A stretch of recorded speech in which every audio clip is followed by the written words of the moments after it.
तो हम बात करेंगे टाइप्स ऑफ फंक्शन में ऑन टू फंक्शन।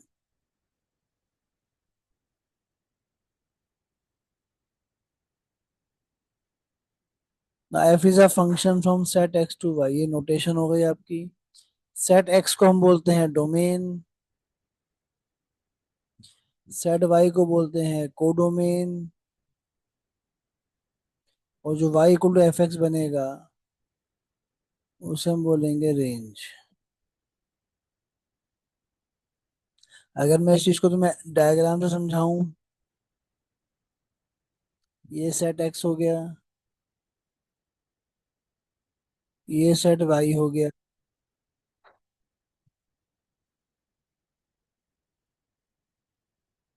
और ये आपका सपोज एफ एक्स हो गया।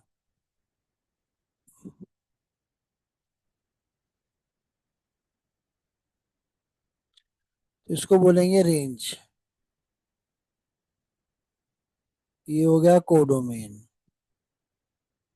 बेसिकली जो रेंज है वो सबसेट ऑफ कोडोमेन होता है। तो range is a subset of codomain.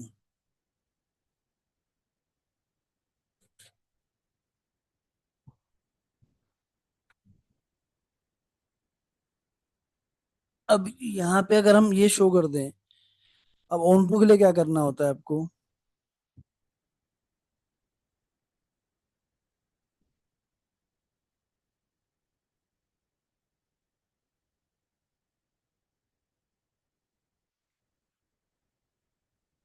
तो ऑन टू फंक्शन की पहले डेफिनेशन समझ लो, क्योंकि थोड़ा सा बच्चों को ऑन टू ट्रिकी लगता है।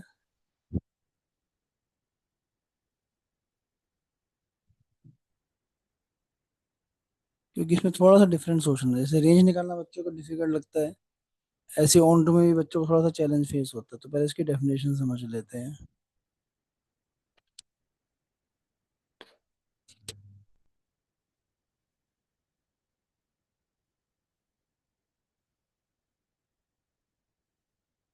अब यहाँ ध्यान देना, if every element of Y is the image of some element of X under F, मतलब सेट वाई में जितने भी एलिमेंट्स हैं वो एलिमेंट सेट एक्स का किसी न किसी एलिमेंट की इमेज होनी चाहिए। या ये वर्डिंग यूज करते हैं, for every Y belongs to Y there exist an element X in X such that F X equal to Y. तो अगर मैं इसका एरो डायग्राम दिखाऊं तो मैं, तो डिफरेंट केसेस मेरे पास हैं।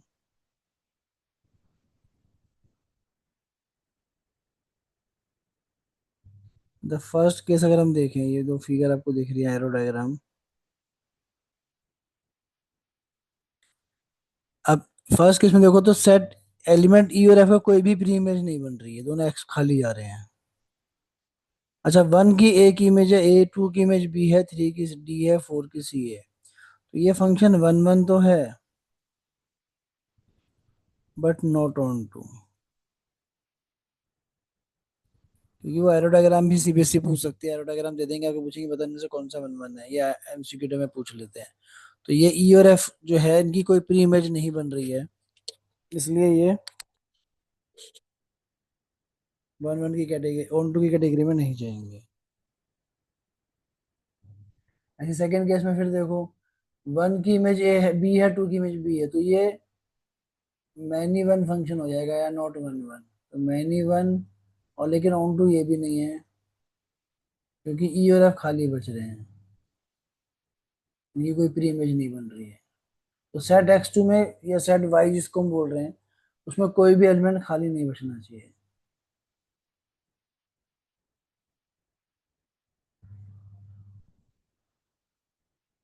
और बाकी नेक्स्ट टू केसेस देखें अगर हम,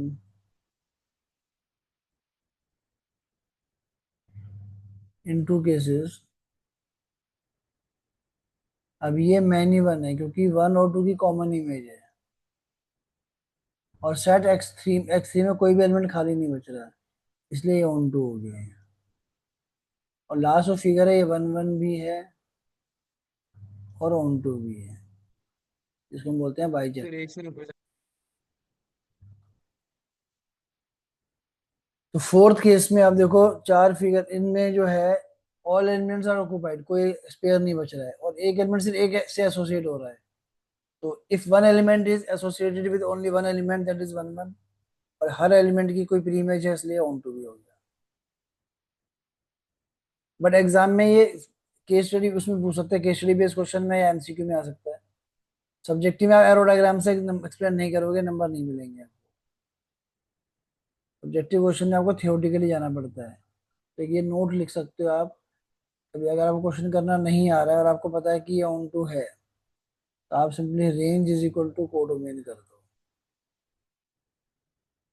बट वैसे हम रिकमेंड करते हैं कि रेंज और कोडोमेन निकाल के दिखाना पड़ेगा। कुछ क्वेश्चन हम इसी मेथड से करते हैं कि range is equal to codomain, या फिर जो ऊपर स्टेटमेंट लिखी है लाइन लर्न कर लो, ये वाली लाइन, ये हमारी वर्किंग में जाएगी। तो ऑन टू करने के लिए ये लाइन याद रखनी है आपको कि for every Y belongs to Y there exist an element X in X such that F X equal to Y. ये मैं करके दिखाऊंगा कैसे लिखते हैं इसको, कैसे यूज करना है स्टेटमेंट को। अगर ऑन टू नहीं है तो हम काउंटर एग्जांपल दे सकते हैं। अब क्वेश्चन से जल्दी समझ में आएगा तुम लोगों को।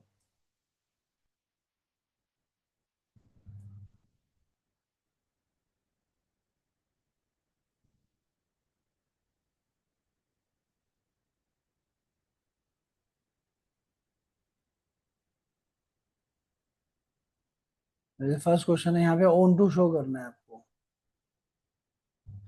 तो लिखने का तरीका देखना आप जरा।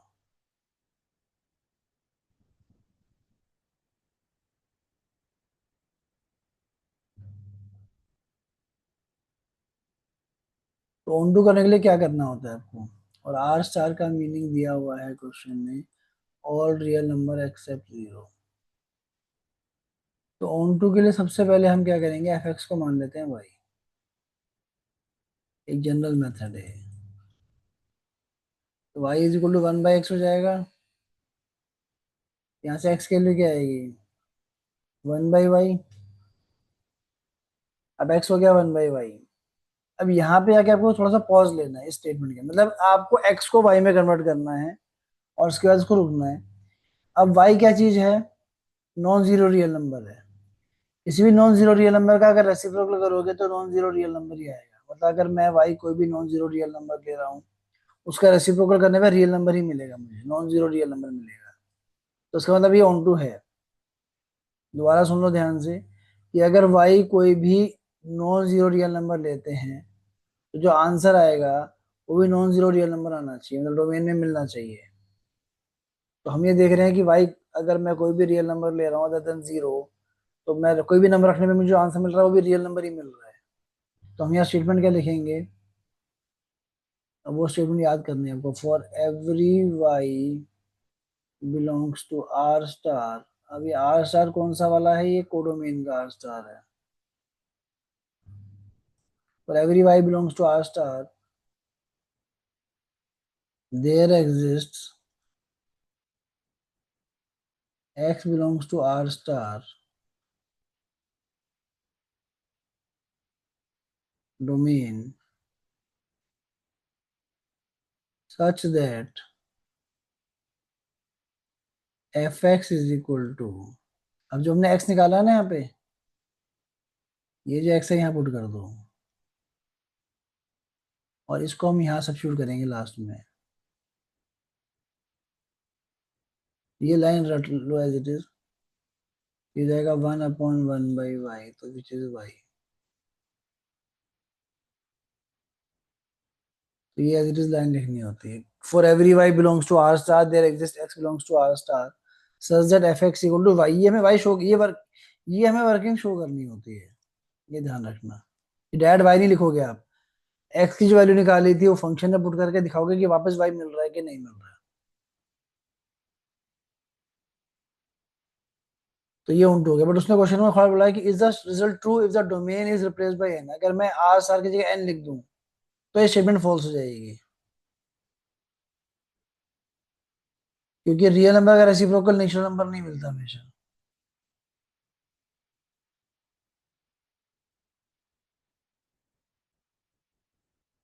तो उस सिचुएशन में क्या होगा, ये ऑन टू नहीं रहेगा। क्यों नहीं रहेगा, इसको मैं एग्जाम्पल एरो डायग्राम से समझा देता हूँ तुम्हें। इसका सेकंड पार्ट है। उसने क्या किया, डोमेन को चेंज कर दिया, ये तो कर दिया एन, इसको आर स्टार रहने दिया। अब ये जो रिलेशन बन रहा है F X equal to 1/x, भाई 1 का रेसिप्रोकल हो गया 1 आएगा, 2 का रेसिप्रोकल 1/2 आएगा। पर अगर यहाँ पे मैं 3 ले लेता हूँ, अब 3 का रेसिप्रोकल या प्री इमेज है 1/3 बनेगी, और ये नेचुरल नंबर नहीं होता। यानी कि 3 इनमें से किसी भी नेचुरल नंबर का रेसिप्रोकल नहीं हो सकता। इसके अंदर 3 की प्री इमेज बनेगी ही नहीं, क्योंकि यहाँ पे नेचुरल नंबर्स ले सकते हो बस आप, इसलिए ये ऑन टू नहीं रहेगा।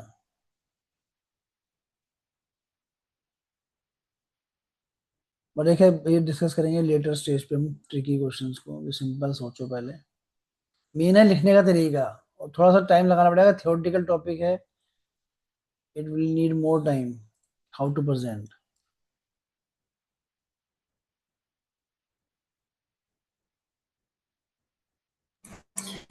सर आप एक बार वो क्वेश्चन फिर से समझा सकते हो ऑन टू वाला? मेरा नेटवर्क इशू हो रहा फिर उसकी रिकॉर्डिंग हो रही है, देख सुन लेना बाद में आराम से। अब इस क्वेश्चन को समझो, उससे क्लियर हो जाएगा। दोबारा देखो ध्यान से। Let F X is equal to Y, where Y belongs to N codomain. पहला काम है, एफ एक्स को वाई मानोगे तो वाई हो जाएगा एक्स स्क्वायर, एक्स आ जाएगा रूट वाई। अब y क्या चीज है, नेचुरल नंबर है। अगर मैं यहाँ कोई भी नेचुरल नंबर लेता हूँ तो क्या उसका स्क्वायर रूट मुझे नेचुरल नंबर मिलेगा? ये आपका इनपुट में जाएगा, मैं y कोई भी नेचुरल नंबर लूँ तो क्या मुझे x भी नेचुरल नंबर मिलेगा हमेशा? है। No sir. नहीं। तो हमें यहाँ पे एग्जांपल दे देंगे, कि मैं एग्जांपल ले लेता हूँ, लेट, यहाँ ले देंगे for y is equal to 2, और 2 तो नेचुरल नंबर होता है।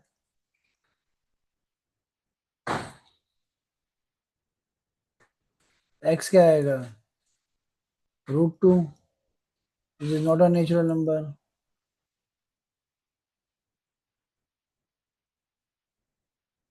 That means there is no value of x for which y is equal to 2, therefore f is not on to। Onto होने के लिए सेट वाई में जितनी भी एलिमेंट्स हैं उनकी प्री इमेज बननी चाहिए सेट एक्स में। अगर मैं वाई कोई भी नेचुरल नंबर लेता हूँ तो वो किसी ना किसी एक्स से एसोसिएट होना चाहिए आपका।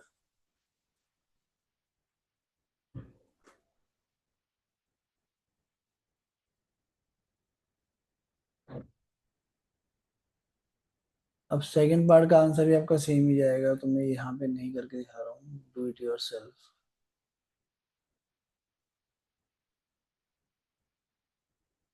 सेम एग्जाम्पल कॉपी होगा, एन की जगह बस जेड कर दोगे यहाँ पे, क्योंकि अगर मैं एफ एक्स को वाई एज्यूम करूंगा तो Y is equal to X square हो जाएगा, X is equal to root Y हो जाएगा, और वाई के आपके पास इंटीजर है इस बार, और हर इंटीजर का स्क्वायर रूट इंटीजर नहीं होता। यहाँ भी सेम एग्जांपल दे दोगे कि for y is equal to 2 belongs to integer codomain, x is equal to √2 which does not belongs to z, f is not onto।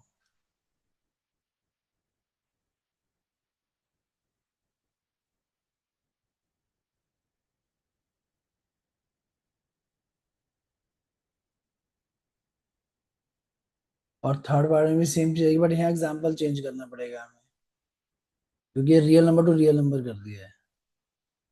इस सिचुएशन में एफ एक्स को आपने लिया y, तो y हो गया एक्स स्क्वायर, x हो गया रूट वाई। अब y है एक रियल नंबर। अब आप 1 2 3 रखोगे तो हमेशा मिल ही जाएगा, क्योंकि हर स्क्वायर रूट का, हर पॉजिटिव रियल नंबर का square root positive real number मिल जाता है। लेकिन अगर मैं y की वैल्यू लेता हूँ -1,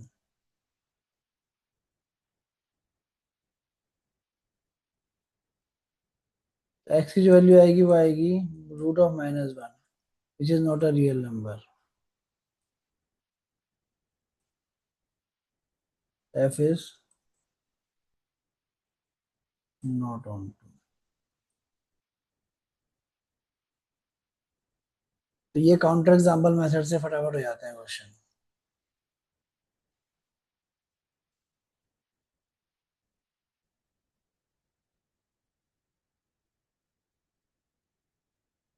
similarly fourth and fifth part में भी आपको सेम एग्जांपल जाएगा, क्यूब रूट आ गया यहाँ पे, तो सेम लॉजिक लगाओगे आप। देखो इस फंक्शन को अगर मैं डिफाइन करूँ तो कैसे डिफाइन होगा आपका, पहला वाला अगर केस लें एरो डायग्राम की हेल्प से, तो तुम्हें थोड़ा सा ऑन टू का कंसेप्ट और समझ में आएगा। नेचुरल नंबर होते हैं 1 2 3 4 5 एंड सो ऑन। ये भी 1 2 3 ऑन सो ऑन 4 8, 4 यहाँ ले लेते हैं 9, बीच के नंबर मैंने छोड़ दिए। तो 1 का स्क्वायर क्यूब हो जाएगा मेरे पास 1, 2 का क्यूब हो जाएगा मेरे पास 8, 3 का क्यूब हो जाएगा 27 एंड सो ऑन। लेकिन जो बीच के जो नंबर 2 और 3, ये इनमें से कोई भी नंबर, इसकी कोई प्री इमेज नहीं बन रही है। किसी भी नेचुरल नंबर का क्यूब 2 नहीं आता कभी भी। तो यहाँ आप क्या लिखोगे, एफ एक्स को वाई एज्यूम कर लिया हमने, वाई हो गया एक्स क्यूब, एक्स आ जाएगा क्यूब रूट ऑफ वाई। अब मैं अगर वाई लेता हूँ 2, एक्स आ जाएगा cube root of 2, which is not a natural number. therefore f is not on to। और सेम नेक्स्ट पार्ट का भी है। फोर्थ और फिफ्थ का आंसर सेम ही जाएगा, क्योंकि हर इंटीजर का क्यूब जो है इंटीजर तो होगा, बट बहुत सारे इंटीजर ऐसे जो किसी का क्यूब होते ही नहीं है। इस केस में आपका ऑन टू नहीं होगा। तो एग्जाम्पल आप दे सकते हो अगर नहीं है केस में। अब ये तो हो गया थोड़ा, अब ये नेक्स्ट क्वेश्चन ले रहा हूँ, डिफरेंट अप्रोच रहेगी इसमें। अब यहाँ पे हमें क्वेश्चन नहीं करना है, ये बहुत इजी क्वेश्चन हो जाता है, बस बेसिक पता होना चाहिए।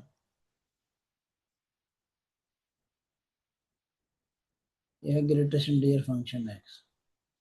अब यहाँ पे जो रेंज होती है ग्रेटेस्ट इंटीजर की वो हमें पता होनी चाहिए, वो है इंटीजर। और यहाँ क्वेश्चन में जो कोडोमेन दिया हुआ है वो आर दिया हुआ है। तो since range is not equal to codomain, आप एग्जाम में इतना भी लिखोगे नंबर मिलेंगे आपको।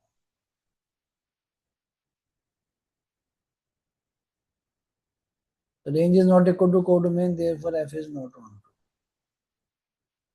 यहाँ आपको काउंटर एग्जांपल की भी जरूरत नहीं है।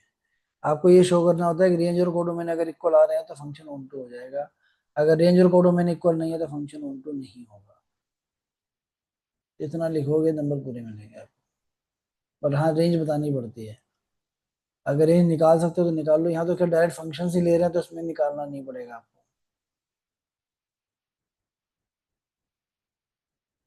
अब नेक्स्ट क्वेश्चन नंबर 4 है, यह है modulus function.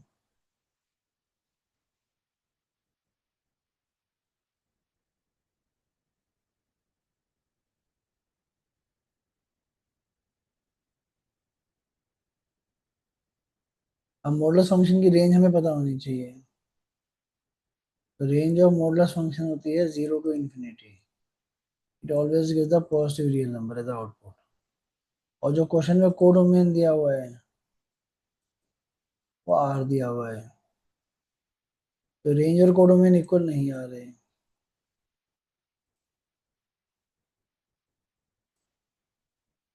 F is not onto.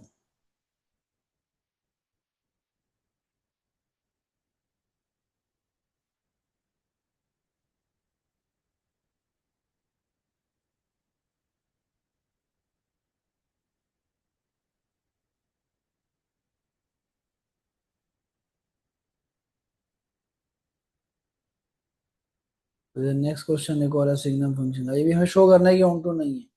तो यहाँ आपको ये -1 है, यहाँ भी सेम लॉजिक है। जो रेंज वो होती है -1 0 और 1, ये आपकी रेंज है। और जो क्वेश्चन में जो कोडोमेन दिया हुआ है वो आर दिया हुआ है। तो range is not equal to codomain. अगर मैं रेंज और कोडोमेन को रेंज से रिप्लेस करूँ तो ऑन टू बन जाएगा।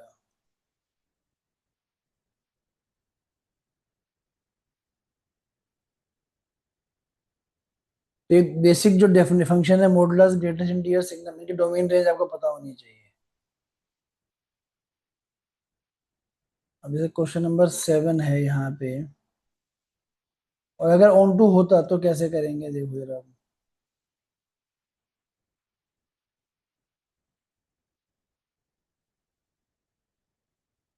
वैसे फर्स्ट पार्ट है, यहाँ ऑन टू चेक करके देखते हैं। 1 1 तो ये था। एफ एक्स को हमने क्या करना है, वाई मानना है। वाई क्या है, रियल नंबर है जो कोडोमेन को बिलोंग करेगा। तो y is equal to 3 - 4x, यहाँ से आपने x निकालना है, तो 4x is equal to 3 - y। तो x हो जाएगा 3 - y/4। अब यहाँ पे जाके आप रुक जाओ। अब यहाँ कोई भी रियल नंबर लूंगा मुझे x रियल नंबर मिल जाएगा, क्योंकि डिनोमिनेटर में 4 लिखा हुआ है, कोई चैलेंज नहीं आने वाला। तो अब ये फंक्शन ऑन टू है। अगर ये ऑन टू है तो लिखने की स्टेटमेंट क्या रहेगी आपकी, यहाँ लिखोगे for every y belongs to r। ये लाइन आपको याद रखनी है। देयर एग्जिस्ट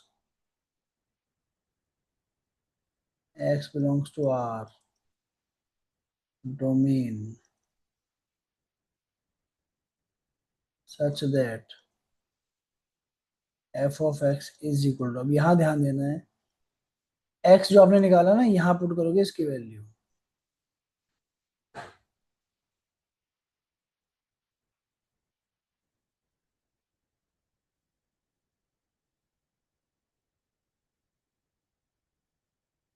ये जो लाइन लिखी थी ना ऊपर, वही लाइन कॉपी होगी, उसके अंदर वर्किंग दिखानी होती है।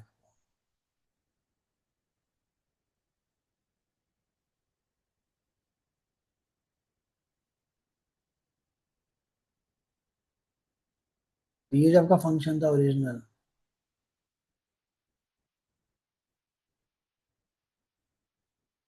आपने क्या करना है, यहाँ पे x की वैल्यू पुट कर देनी है। तो 3 - 4, और y की जगह x की जगह लिखोगे 3 - y/4। और ये चेक करना है, 4 से 4 कैंसिल आउट हो जाएगा, ब्रैकेट ओपन करोगे यू विल गेट y। तो ये हमें वर्किंग शो करनी है कि x की वैल्यू वापस फंक्शन में डालने पे मुझे y वापस मिल रहा है कि नहीं मिल रहा। बट ये तब लिखना है जब ऑन टू होगा।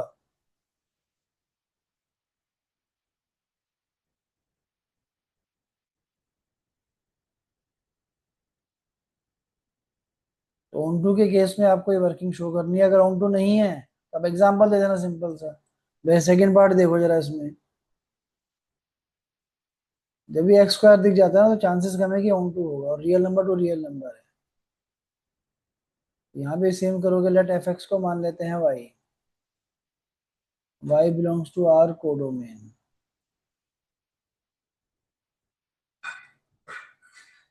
तो 1 + x² is equal to Y, x² is equal to y - 1। अब या तो आप यहाँ पे रेंज निकाल दो, या आप काउंटर एग्जांपल दे दो। जब आपको पता है स्क्वायर रूट के अंदर जो भी नंबर दिया होता है वो ग्रेटर देन इक्वल टू 0 होना चाहिए, तो रेंज जो आएगी वो 1 to ∞ आएगी इसकी। और जो कोडोमेन क्वेश्चन में दिया हुआ है वो आर दिया हुआ है, मीन्स रेंज और कोडोमेन इक्वल नहीं है आपस में।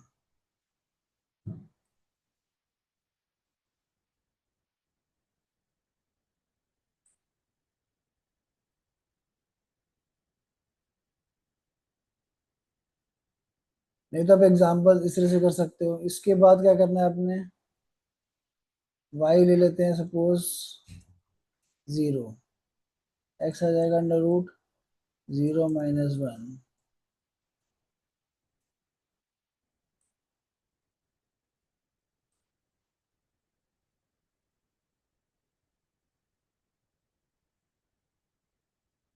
ये वाली वर्किंग भी शो कर सकते हो। अगर मैं वाई के लिए 0 ले लूँ, there is no element 0 in codomain, ये थोड़ी इंग्लिश लिखनी पड़ जाती है कई बार, whose pre-image is √1, so therefore f is not on।